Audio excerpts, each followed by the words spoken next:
For 3 decades, if you had a computer science degree from a good school, you picked the job you wanted. You could get 5, 6, 7 job offers. Today, you might not get any. Computer science is a language, just like English or French or anything else. And so these AI tools can speak language as well. When I was 9, I flew in an airplane for the first time. And I remember looking down, flying over farmland in Pennsylvania. And I had this really kind of strange thought that there's all these people down there. They all have their lives. They have their families. Some are happy, some aren't happy. But for the vast majority of these people, if they died, the world would never miss them. And that kind of freaked me out. And I realized later on, I learned this word, kenophobia, which is the fear of being ordinary. And from that point on, I didn't want to be ordinary. People do today that's wrong is they just apply online. They apply to 200 jobs. They have an AI reading their resume. No one's seeing their resume. You got to get out and network. You got to meet people. And if you meet people and you're prepared, they will see the spark in you. They will hire you. The best way to change the world is through growing a company, by being an entrepreneur. Because as an entrepreneur, you get to build something, hopefully something big that's an extension of your value system. And that's what really excites me about being an entrepreneur. It's not making money. It's just touching a lot of people's lives in a very positive way. Today we are joined by Hank Levine, a seasoned entrepreneur and global business leader. Hank's worked for nearly 4 decades across sales, business development, marketing, and management. Hank has built and scaled companies across several industries. Currently, Hank is the founder and chairman of BeAdditive Corporation, a family of companies reshaping hiring and recruiting in the age of AI. In this episode of the Inference Show, we'll explore Hank's journey, lessons from scaling global businesses, and how technology and talent strategy are changing the future of work. Hank, welcome to the Inference Show. Well, thank you very much, Manish. I'm excited to be on your podcast. Hank, I have to ask, you've seen hiring evolve across 4 decades. When you look at today's landscape, which includes AI, remote work, and global teams, what excites you the most? Well, I would say, all of the above. What I really find exciting about today is you can build platforms and marketplaces that bring all these technologies together, and that really makes things much more convenient for both companies and candidates. Is all of this coming together in a way that will change hiring and recruiting in the next 10 years or so? I think absolutely. You already see these trends happening, but they're happening somewhat independently of each other. Maybe that's not a quite fair statement, but obviously there's tons of technology going into AI. There's tons of marketplaces going into hiring. There's gig works. There's more complex marketplaces for more senior positions. So there's a lot of solutions out there, and being able to put them all together into a really elegant marketplace is what we're trying to do with BeAdditive. Hank, are the skills that are needed today to succeed changing with the advent of AI? I think absolutely. So I get asked this all the time by people in college. It's really fascinating. For 3 decades, if you had a computer science degree from a good school, you picked the job you wanted. You could get 5, 6, 7 job offers. Today, you might not get any, or at most one or two. And people ask me about that. What should we be doing differently? And I think what I tell people is that just having skills today might not do it for you. Computer science is a language, just like English or French or anything else. And so these AI tools can speak language as well. They can speak code. And you see, the vibe coding coming out, and a lot of these entry-level jobs are going away. So what should someone do who before could just waive their degree and get job offers? And I think the answer to that is you have to have skills beyond just computer science, which again is a language. So that could be something in the humanities, it could be in an industry, but particularly I think the skills people need today is ability to network and get mentors. And a lot of times people who come from technical backgrounds really haven't ever been told how to do that. And they're maybe not in their comfort zone doing that. So I tell them, just talk to your professors. They all know people in industry. And they can set you up with introductory meetings and just tell people what your concerns are and what your goals and ambitions are and be very appreciative, and they'll help you. Awesome, Hank. Hank, do you feel that with AI, the playing field has leveled up a lot? Earlier, the top jobs, were in many ways kind of reserved for the top schools. But now you see that, hiring is becoming more global. Companies are willing to find, I mean, if there seem to be several camps there, at least one camp being in person, 6 days a week or whatever, and the other being fully remote teams. What's your take on that? Is hiring becoming more inclusive, or is there more opportunity for global hiring? And why are there these two camps in between? Well, I think there's two camps because different jobs have very different needs and very different characteristics. So there are certainly some jobs where it's very important for work culture or camaraderie or learning to have everyone in an office. There's other jobs where there's very little advantage to that. And if you're in an occupation where there's very little advantage of that, companies are crazy not to hire globally because the talent pool is global and you'll get the best people hiring globally. But again, if you're in a type of profession where it's really important for everyone to be in an office collaborating together, then the global solution might not be right. There's just not a one size fits all. Understood, Hank. We'll delve into those divisions and why and how they've come to be in more detail over time in this interview, Hank. Hank, let's delve a little bit, back to where it all started. You did not go into the recruiting and hiring and the talent business right away. You were trained as a mechanical engineer. Tell us more about that. Yeah, well, in fact, my first job out of college at Penn in mechanical engineering, I had a job that maybe not too many people had. I worked at a company where I did fusion energy research with a bunch of PhD physicists, and I worked there for 2 years, and went back to business school. Awesome.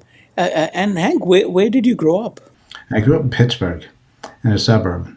I see. And tell us more about your family and your parents. I had a wonderful family. So I have two sisters and a brother, two parents. My parents are both still alive, been married over 70 years. My dad's 97. So, and they're both in good health. So that's like the most incredible blessing at all. My father owned a bunch of hardware stores.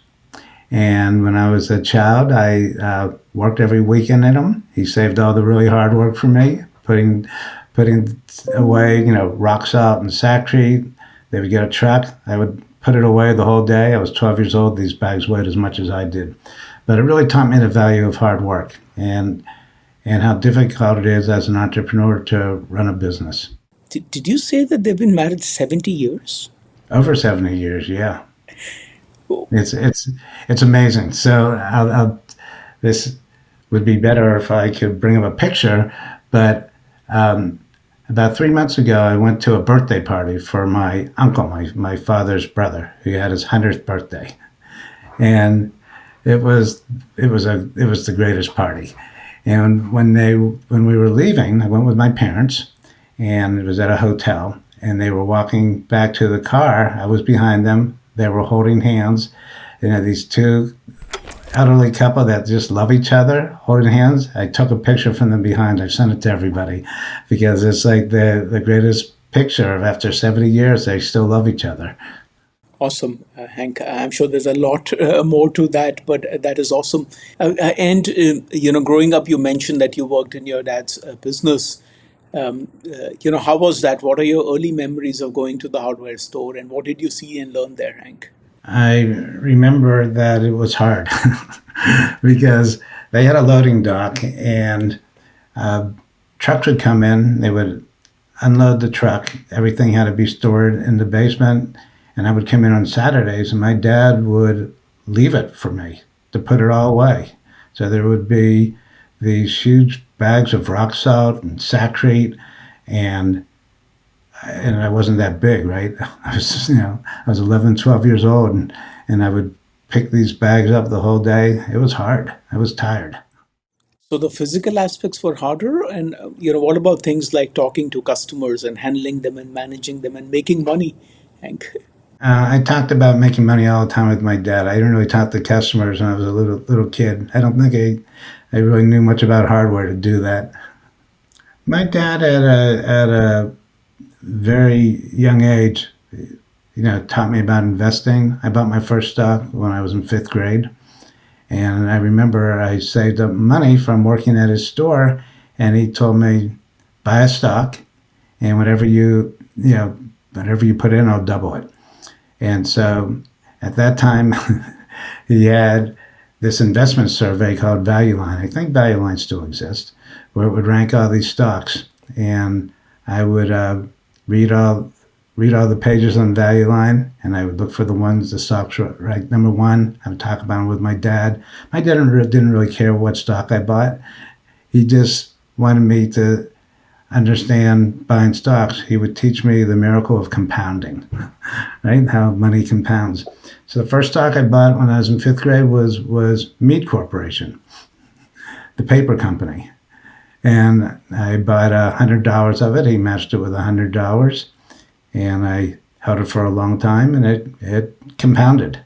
Yeah, quite likely if you held it long enough, you might have been able to buy your first car with it.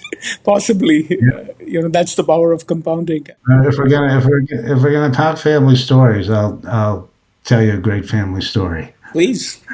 All right. So my great grandfather, the person who brought us all the great genes in our family, longevity. So he came to the United States in the late 1880s. It wasn't a nice departure. He was in Eastern Europe where Jewish people were facing pogroms, and they kind of put him on steerage on a ship and told him to come to the U.S. and meet somebody. So for a long time he struggled. He finally found someone, but he got a job in Pittsburgh, right? So in the 1880s, 1890s, Pittsburgh was like Silicon Valley because that was the Industrial Revolution. That was all the heavy industry, and that's where growth was happening in the United States. So my great-grandfather, he wanted to work in one of these big Pittsburgh companies, Carnegie Steel or Gulf Oil, all the companies that were really happening. None of them would hire Jews. So he couldn't get a job. So he figured out, if you're not going to hire me, I will own you. I will buy your stock. And he saved all his money, and he bought all his stock in these Pittsburgh industrial companies. He must have been 20 years old. He lived to be, I think, 97 or 98. And he didn't sell this stuff. It compounded for like 70 years. So he did pretty well at the end. He started with a little, but it just grew. And then, Hank, when it came time to go to college, you of course went to University of Pennsylvania, great program, and you became a mechanical engineer. How did that happen? So I wanted to go to a good school. I wanted to go to a engineering program. I wanted to be in a city. I didn't want to be too far from Pittsburgh. So Penn's in Philadelphia, so it was 300 miles. So it was reasonable distance. And I visited the school. I loved it. I applied early decision. I got in. I remember opening the mail. I was so excited. I think I was equally excited because I didn't have to apply to any more schools. But then I went to Penn. Penn was very good.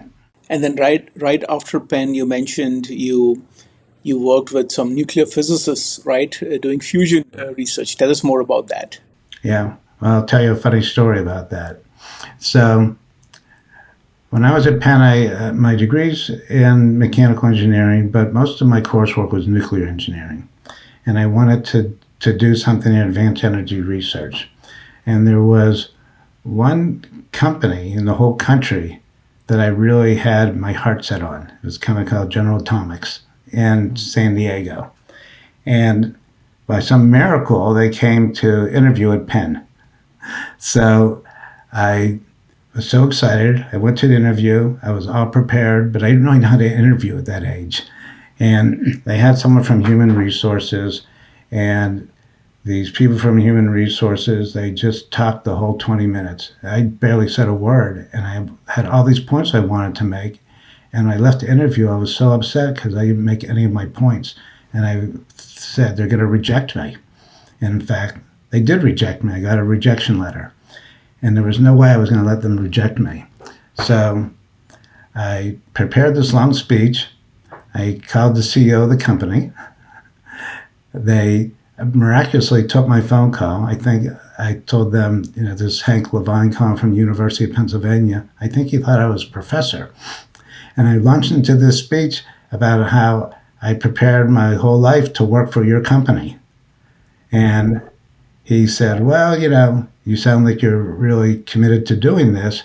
I will fly you out there for an interview. So when I went for my interview, I had a panel interview. And I had worked the summer before at Westinghouse at their nuclear facility, working on this finite element program, doing thermohydraulic code. And they put me in this panel interview, and they asked me questions about how I would model something for heat transfer. And that's exactly what I did. And I told them what product I had used. And they said, well, we use that too. And I got the job. It was just a series of completely lucking out. No, Hank, I think you created your luck. I mean, it takes a certain amount of courage to call the CEO to prepare that speech. And maybe that was your eventual journey after all. Were you an entrepreneur? You clearly acted like an entrepreneur in that moment. But did you see yourself like an entrepreneur back then? I don't know if I saw myself as an entrepreneur. My goal at that age, at a very young age, when I was 9, I flew in an airplane for the first time. And I remember looking down, flying over farmland in Pennsylvania. And I was just looking down and looking at the farms, looking at these little towns. And I had this really kind of strange thought that there's all these people down there. They all have their lives. They have their families. Some are happy, some aren't happy.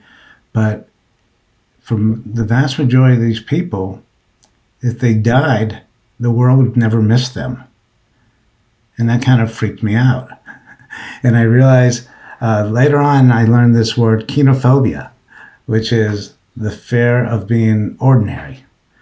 And from that point on, I didn't want to be ordinary. I wanted to have impact on the world. So I really wanted to go into something where I could change the world. Now, at that time, I wasn't really so much thinking about running it, but being involved in it. And later, I came to realize that for me, the best way to change the world is through growing a company, by being an entrepreneur. Because as an entrepreneur, you get to build something, hopefully something big that's an extension of your value system. And just like your family is an extension of your value system. But this was something I could do at scale, and I could do globally. And that's what really excites me about being an entrepreneur. It's not making money. It's just touching a lot of people's lives in a very positive way. We'll talk about that journey in more detail soon, Hank. Thank you. And then you did finite element modeling work and heat flow. Well, so what happened at General Atomics, I was so excited to work in fusion. It was just what I wanted to do. But as I worked there, I got a little bit disillusioned, not with the company. I think General Atomics was a great company, but I concluded that fusion was just a huge government-funded science experiment that I didn't think you would ever see in my lifetime. And I didn't want to spend my lifetime working on something that was going nowhere. And it was so complicated that I don't think the people funding it even had any clue of what they were funding. And it amazes me today because this was 1981, 1982. And today, there's all these fusion companies that through hype have raised a lot of money. There's about 10 or so that have valuations, they're unicorns, over $1 billion. They've read a lot about these companies. They are saying the same things I was saying in the early 80s. And it's not viable. The difference between getting a sustained fusion reaction that produces more power than you put into it and creating a fusion plant that's reliable and cost effective, it's not like, going across a field. It's like going to another galaxy. And I just don't see it happening. And I can't understand these companies' valuations at all. I would love to see it happen, but I just don't think it's ever going to, it's not happening for at least 50 years. Was it that disillusionment that, made you leave that and go pursue, your studies at MIT after that? Yeah, so I decided at that time that rather than, maybe working in a bigger company, I really, wanted to go to business school, and I wanted to do something very entrepreneurial. I thought when I first went there, it would still be in energy, but after I went through MIT Sloan, I think I had a much broader perspective in what I wanted to do in technology. Yeah, you did study management of technological innovation, right? That is correct. So I will tell you another story. So Sloan was far and away my first choice of business school. Just like General Atomics was far and away the one place I wanted to go. So I applied to 5 good business schools. I got into 2. I got rejected at 2. I got waitlisted at Sloan. And so it was just like General Atomics. I put together my speech. I called the dean of the school. I told him, here's how I've been preparing. All I want to do is your management of technological innovation. It sounds like I wrote that, the description for the program. And he liked my call. And so he said to me, I'll tell you what, send me a package and write me a paper and tell me why we should let you in. You've been waitlisted, so obviously you're very close. There's really probably no difference between someone who's waitlisted and got in. So send me this package. So General Atomics was full of PhD physicists from MIT. And I knew them all. So I got 3 of them to write me letters of recommendation. I wrote all the letters of recommendation. I worked on it the whole weekend. I wrote this whole thing about my career path. I put it into a FedEx package. I did it all over the weekend. It went out Monday. And I sent it to the dean, and he let me in. All right, you could never, ever do that today. But in those days, there was enough, human touch to this that you could do it. However, when I'm telling you these sort of stories, you can get many, many jobs doing what I'm doing. But what people do today that's wrong is they just apply online. They apply to 200 jobs. No one's, they have an AI reading their resume. No one's seeing their resume. You got to get out and network. You got to meet people. And if you meet people and you're prepared, they will, they will see the spark in you, and they will hire you.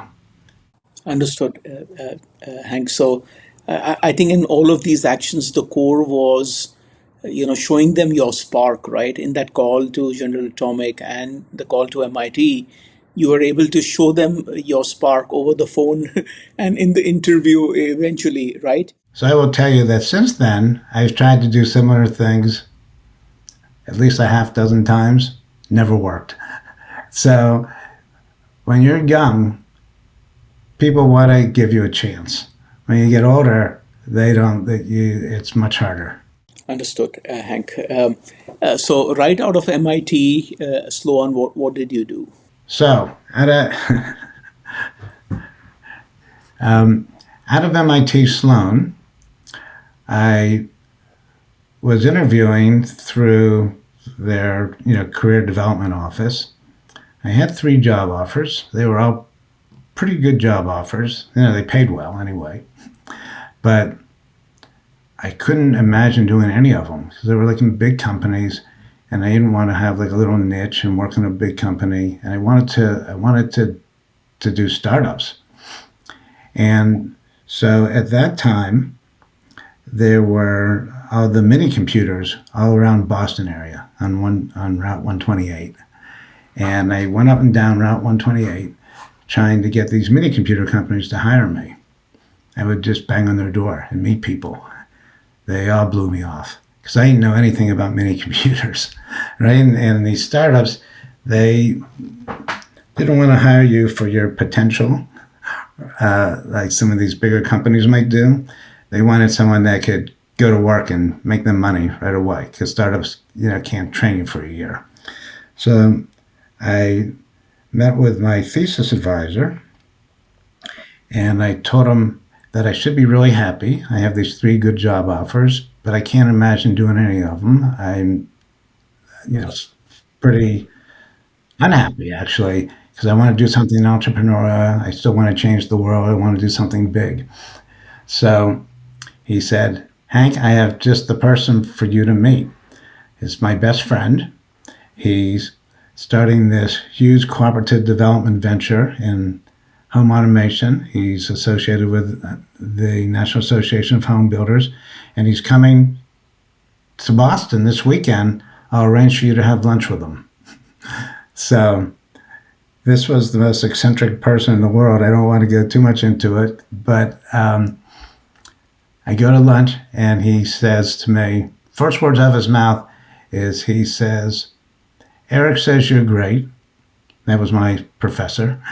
He says you're looking for a job to change the world. So when do you want to start, and how much money do you want? So I told him my start date. I told him how much money I was making, my offers from these other companies. And he said, I accept your start date. If you want to work for me, I'm only going to pay you half what you're getting from these other companies.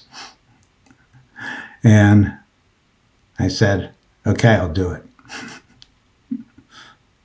And that was the start of your career in home automation? Yeah.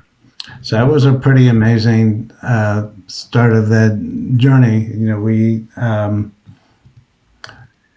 So I was doing all these partnership agreements with all these huge companies. In fact, I negotiated $30 million of agreements.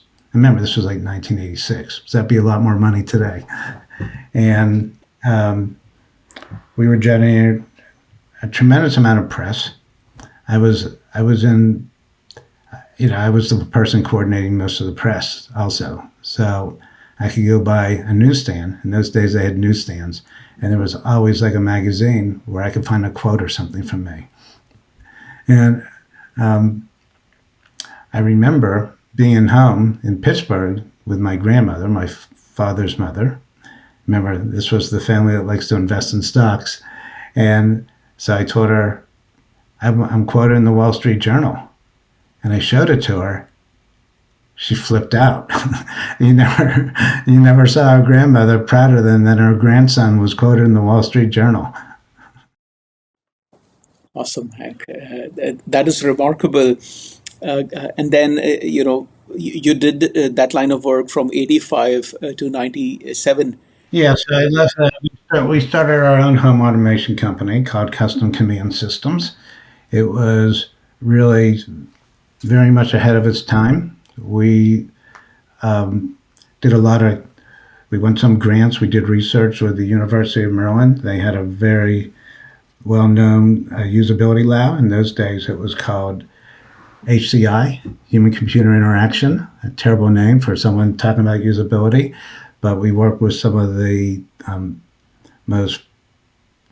One of the guys we worked with, Dr. Ben Schneiderman, he he was one of the co-inventors of hypertext, and we did things back then, with voice recognition, touchscreens, all kinds of cool things. But it was very, very, the technology wasn't ready. The main thing that wasn't there in those days is there was no wireless technology. And wireless technology changed everything in home automation.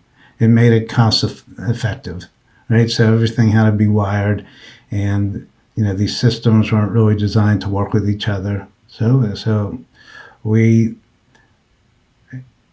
did some amazing projects. The houses we worked on were spectacular mansions. A lot of our clients were quite famous, and we again got a lot of press, but it was a brutally tough business to make money. We eventually sold it, not for much, but it was good learning. Understood, Hank. And then, Hank, after custom command systems, you spend the next 10 years or so working at VC-backed companies, right? You, of course, were the president CEO of Gorilla Telesoft. Tell us a little bit about that journey. Well, there's one stop in between that. So one of our clients at Custom Command Systems was Bell Atlantic, which is now Verizon. And after we sold Custom Command Systems, I actually worked at Verizon for about 3 or 4 years. I didn't belong in a big company like that. And I was very arrogant. Verizon was a good company, but it was, it was a regulated monopoly, right? And the lawyers made the decisions in that company because they had a bunch of businesses. Some of them were like a monkey could print money running them. Others were hard, but it was all what the lawyers negotiated with the regulators. And I found that a very stifling environment. But I learned telecom there. And when I learned telecom, I was able to use that and raise a little venture capital money and start telecom software companies. Okay. And, how was building those companies as compared to your initial ventures? I would say they were all struggles. All right, I didn't have any big successes. Again, worked really hard. There was 2 or 3. We got them acquired. Some of them, it would be more accurate to say we gave them away. But I had some very small wins. Nothing that sort of met my ambitions, so to speak. And then I kind of shifted again, and I started doing stuff offshore in India and then in the Philippines. Yeah, we'll talk about that journey, Hank. Hank, I've seen this time and again. I've done a few companies now. I've always felt that you do really need to get say 30 things right and 28 is not enough. Was it a case of one of those things in your companies? Because you got a lot of it right? You got visibility, you were able to raise capital. What was missing in those journeys, Hank? I do think in business and in life, there's a lot of skill that's required, a lot of hard work that's required, but there's also a good bit of luck. I think a lot of people who are successful don't appreciate how lucky they've been. And luck might be things that aren't immediately obvious, but like if you have good health, you're lucky. If your spouse has good health, you're lucky. Because if those things don't happen, you probably can't work on your company. And so I will tell you, in my last company, before I started doing things offshore, this was a good little company. We had, I think it peaked like 14 people. We were developing these network element management products for 2 types of companies, satellite companies and what was known as CLECs, competitive local exchange carriers.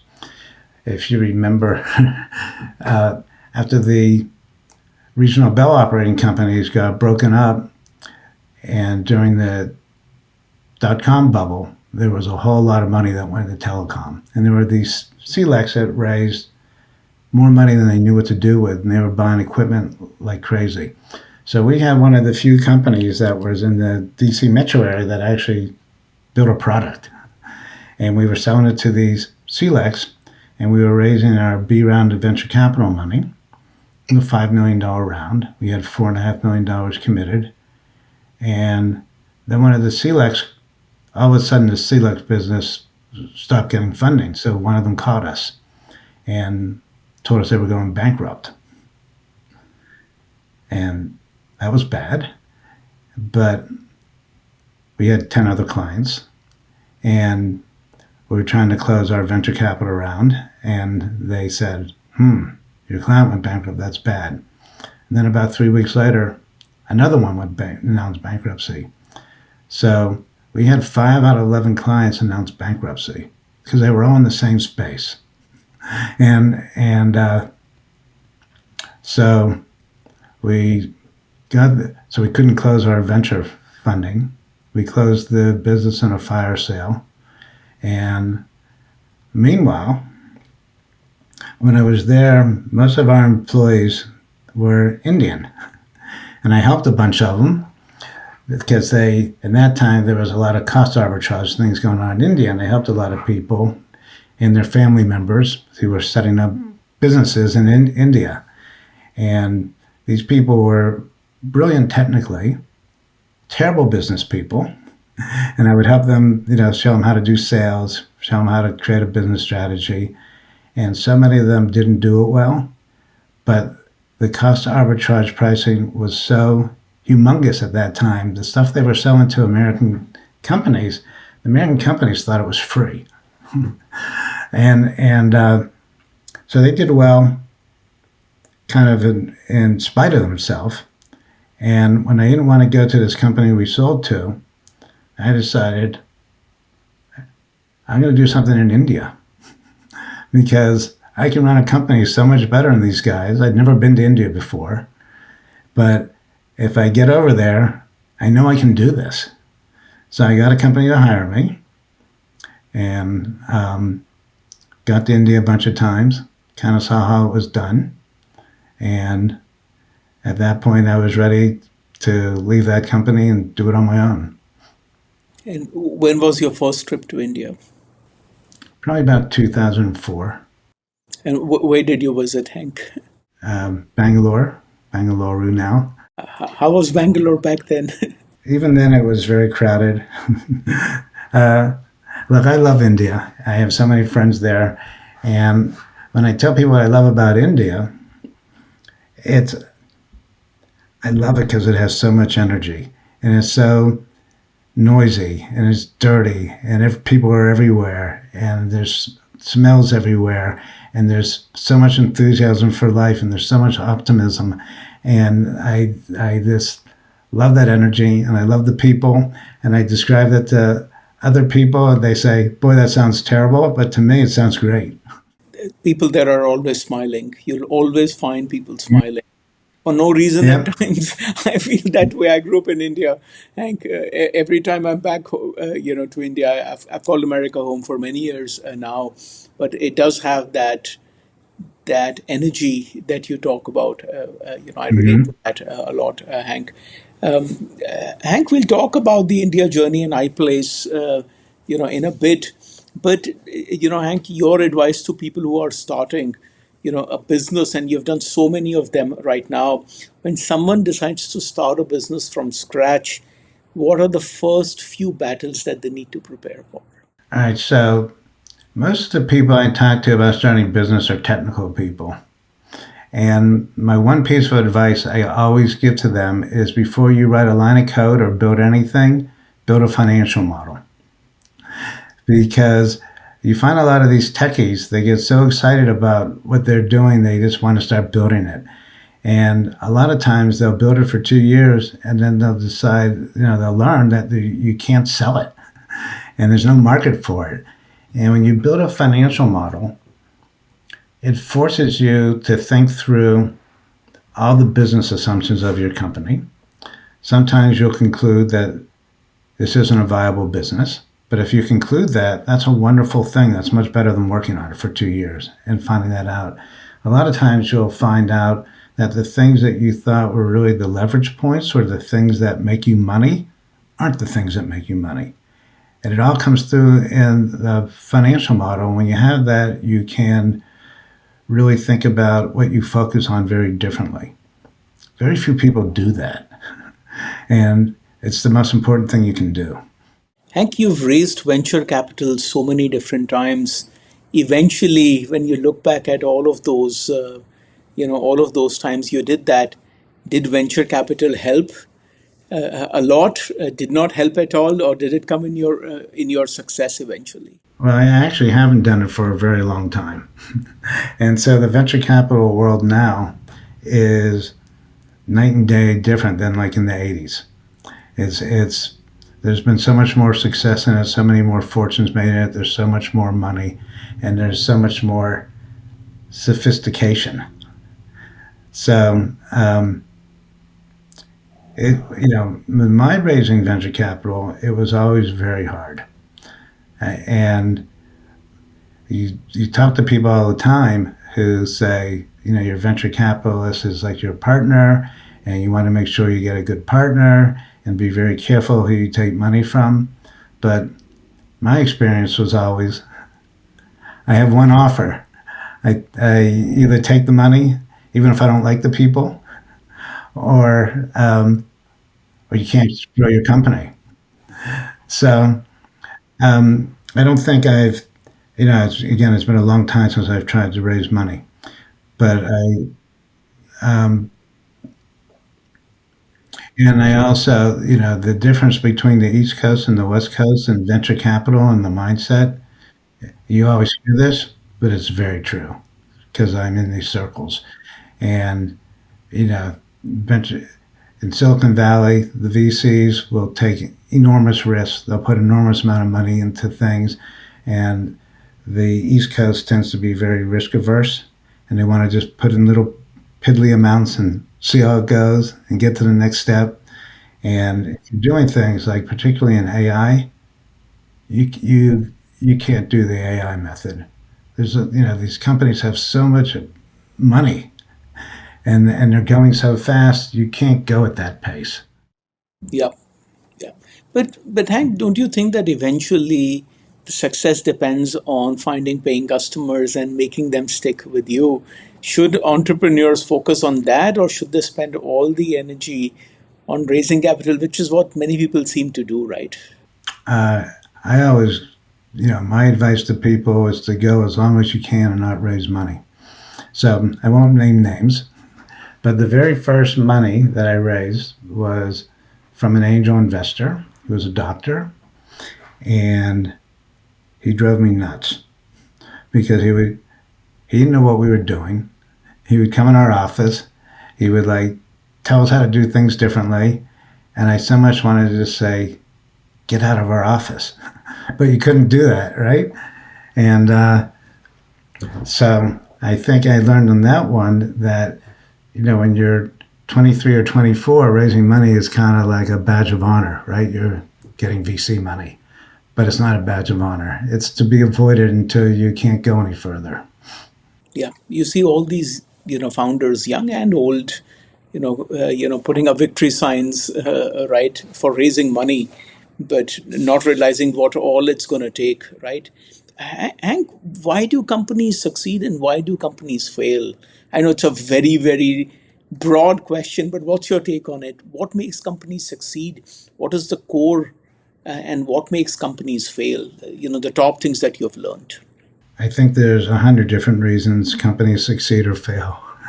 And I think those reasons change very much depending on the life phase of your company. So to me, to have a great company, you obviously need to scale. You need financial success, but you should be sustainable and you should do good things and give back. Other people don't care about some of those factors, but that's what I care about. If you're trying to build a company that's sustainable, That means can be built to last. You run it very differently than if you're just trying to exit in 2 years. And I think that having product market fit, co-developing with clients, attracting great people, they're all very, very important things.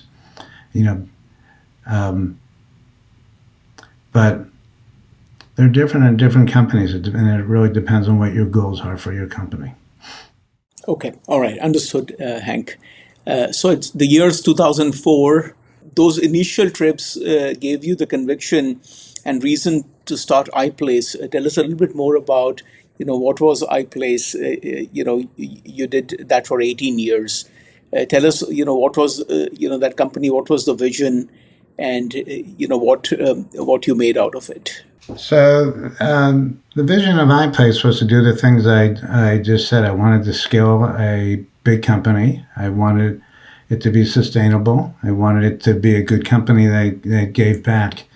And I think we largely achieved that. We grew to about 950 people between India and the Philippines. And we were working globally in about 30 countries, 120, 130 clients. But the thing that I feel proudest about is that we were a very good company, very honest. We never once paid a bribe, not one rupee, no matter what came at us. And we hired a lot of people who were very young, maybe 20, 21, and we treated them well. They stayed with us forever, and just watching them grow from little kids into really very good business professionals and very honest people, I think it was really what I'm most proud of.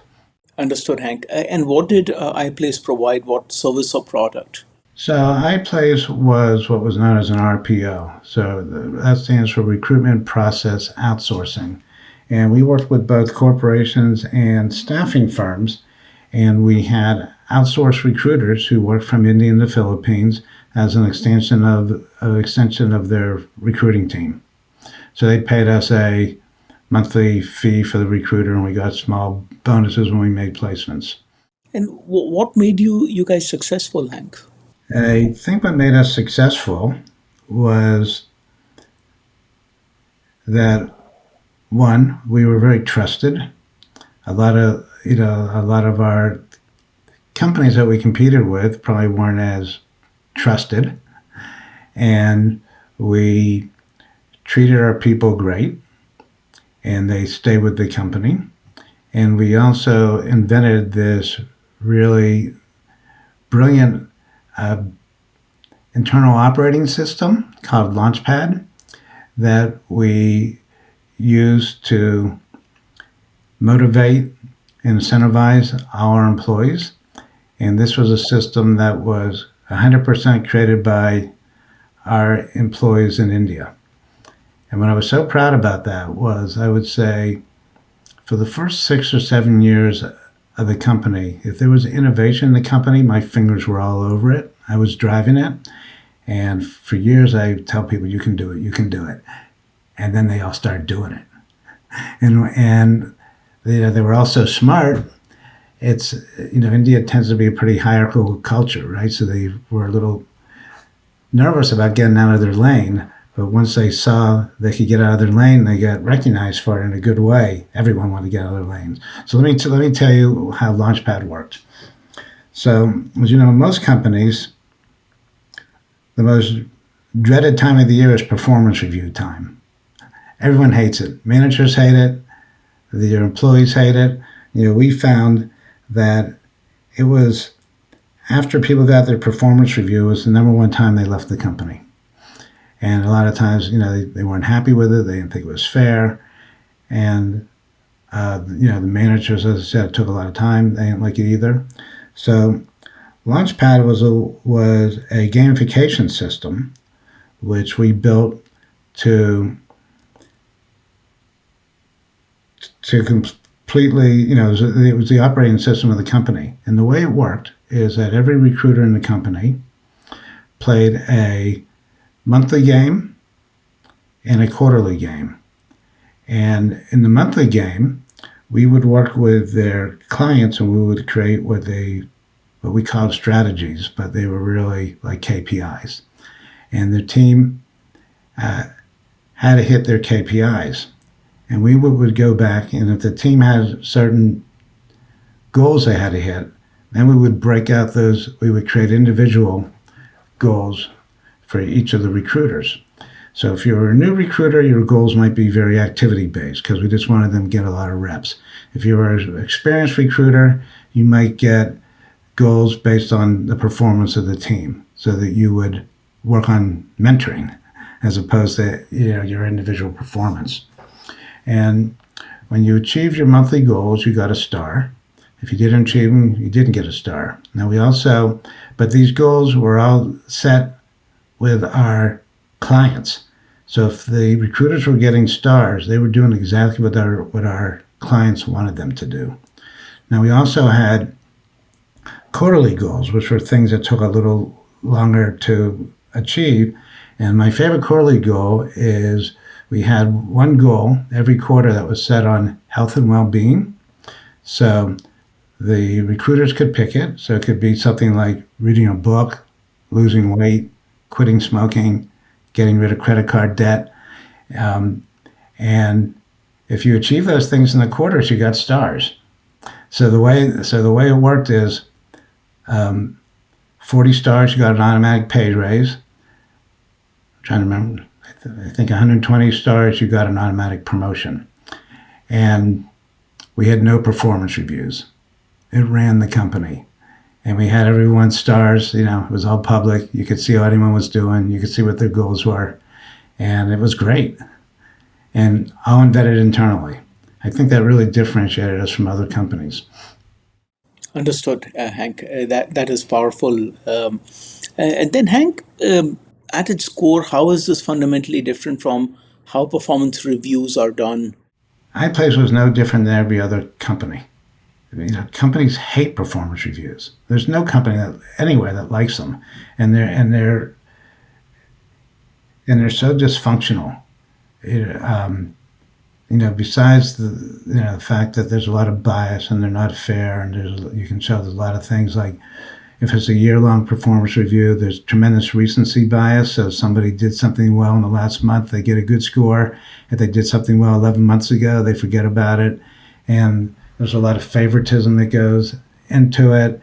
There's a lot of jealousy, and people, the employees don't think it's fair. They complain about other people. Managers hate it. It takes so much time.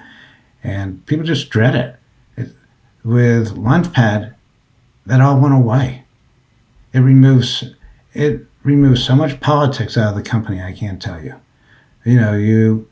You did the things that were assigned to you to get stars. If you did them, you were doing the things the clients asked us to do. So the clients were happy. And if you didn't do them, you didn't get stars. The answer to getting stars in 90% of the cases was to work harder. And if people say, I didn't get my stars, they would say, well, work harder. Thank you. Thank you, Hank, for sharing. Hank, the year is 2023, and you start BeAdditive. What made you start BeAdditive? Well, the main thing was that I wanted to get back into software development. And so we have set up several companies.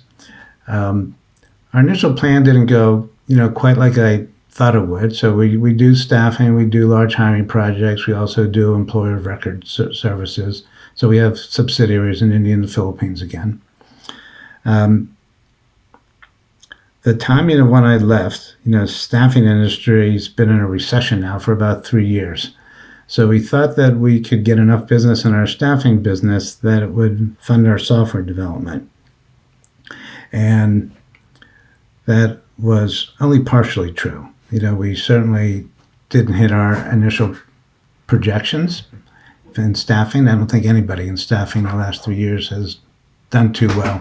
But we are building a really cool product right now. So we're calling it the AI Talent Marketplace. So the premise of this is, as everyone knows, there's just been unimaginable amounts of money invested into AI.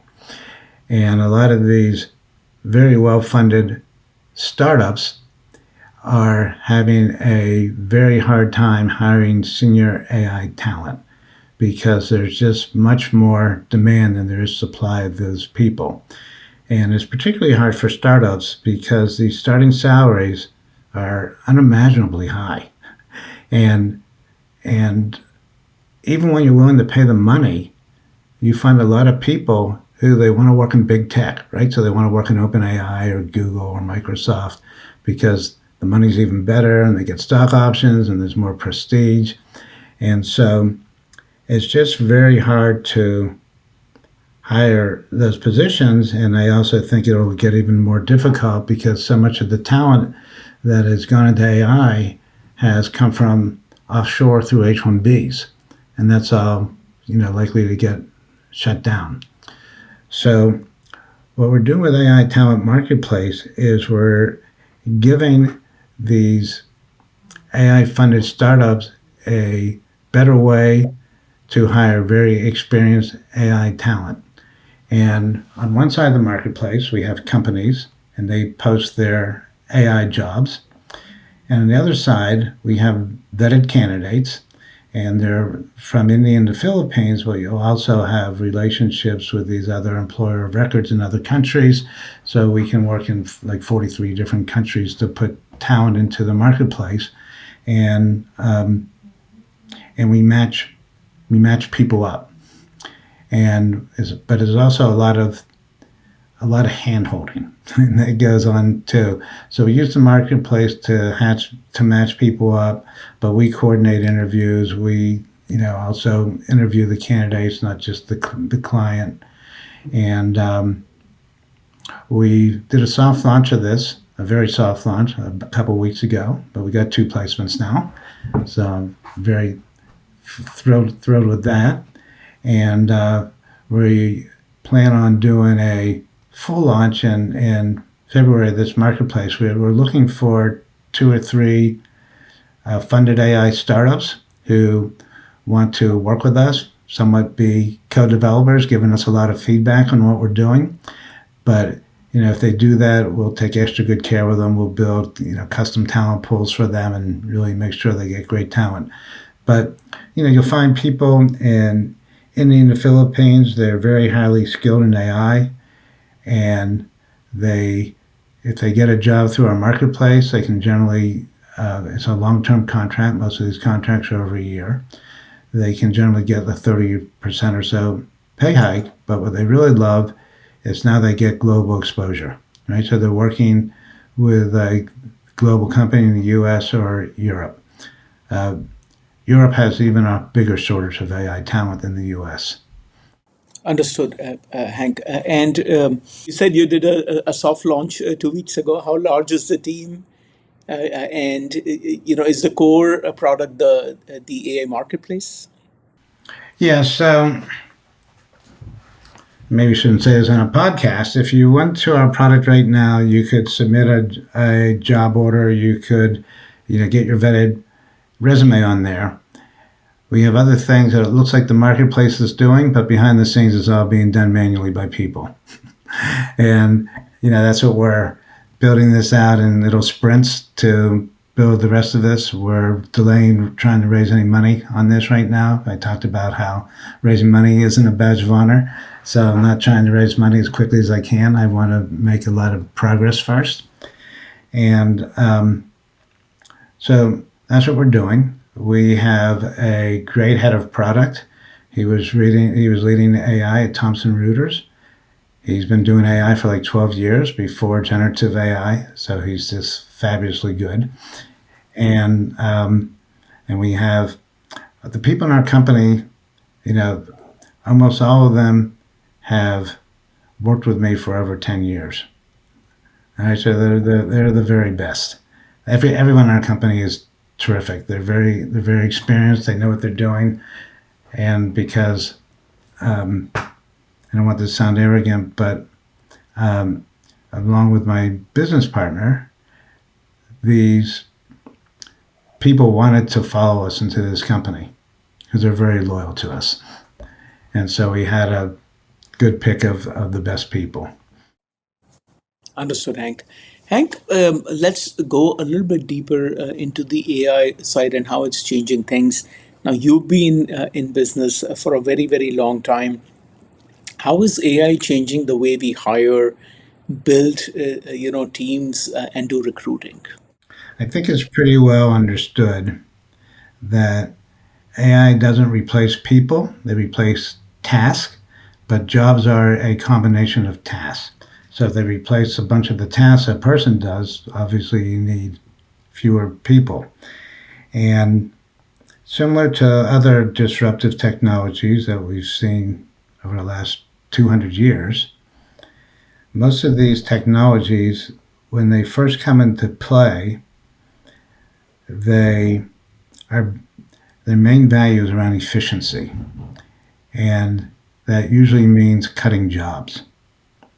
And then after the technology gets embedded into the whole business and life ecosystem, it makes it easier to innovate. And you see a lot of innovation, and that innovation, at least in the past, has always created jobs. And so when it comes to recruiting, there are many, many AI tools that make recruiting more efficient. And I do think that in the short run, that is going to remove jobs in recruiting. I think we're just starting to get into the phase where we're starting to see AI make innovation easier. I'll give you the great example of that is vibe coding. So it's astonishing when you watch someone just talk to their computer and build an app. Through vibe coding, these are things that used to take a team of 10 people, and someone talking to their computer builds it in like a day or two. And so I think AI is, as it gets embedded everywhere, is going to make innovation a lot easier. And the question is, will it also create jobs? So in the past, these disruptive technologies have created jobs, right? When we, went from an agricultural society to a manufacturing society, there were lots of jobs created in manufacturing. We went from manufacturing to services. There were lots of jobs created in services. Now AI is probably going to wipe out a lot of jobs in services. And will the new innovation create jobs, or will it be jobless? I think that's a massive risk of AI. If it creates jobs, that'll be great for recruiting because there'll always be a human touch. Not always, but certainly in the next 10 years, there's going to be a human touch in recruiting. And if there's a lot of jobs created, recruiting doesn't create jobs. It follows where the jobs go. And, adaptable recruiting companies will go and they'll create value by placing the best people in those jobs. If it's jobless innovation,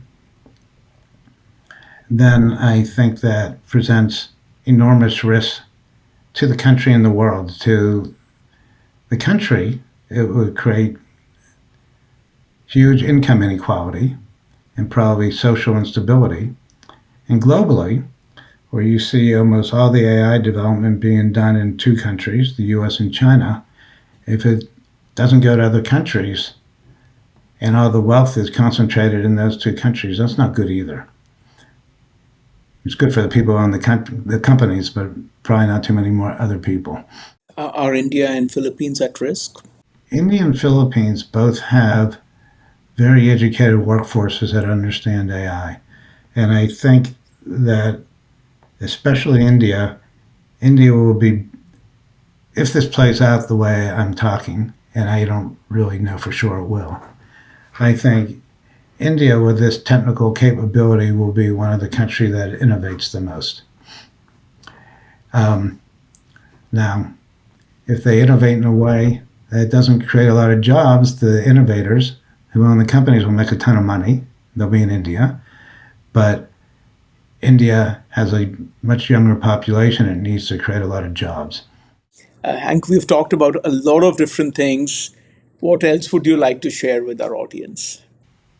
AI, funded AI startups who would like to work with us on AI Talent Marketplace. We're looking for 2 or 3 companies who will get extra special attention, but also serve as somewhat as co-developers, helping us make design and other decisions. So they can just go to www.beadditivetech.com, and there's a little form you can fill out, and we'll get right to you. Awesome. Hank, thank you so much for being on the Inference Show. I really enjoyed speaking with you. I mean, it was fun, and I got to tell you, I talked about a lot of things that I never talk about, like my growing up and all that stuff. So you were a very good interviewer. You drew out a lot of new topics for me. Thank you very much, Hank. This was a fascinating conversation. Today, we were joined by Hank Levine, a seasoned entrepreneur and global business leader. Hank is the founder and chairman of BeAdditive Corporation. Hank, thank you so much for your work. Thank you, Manish. It was fun.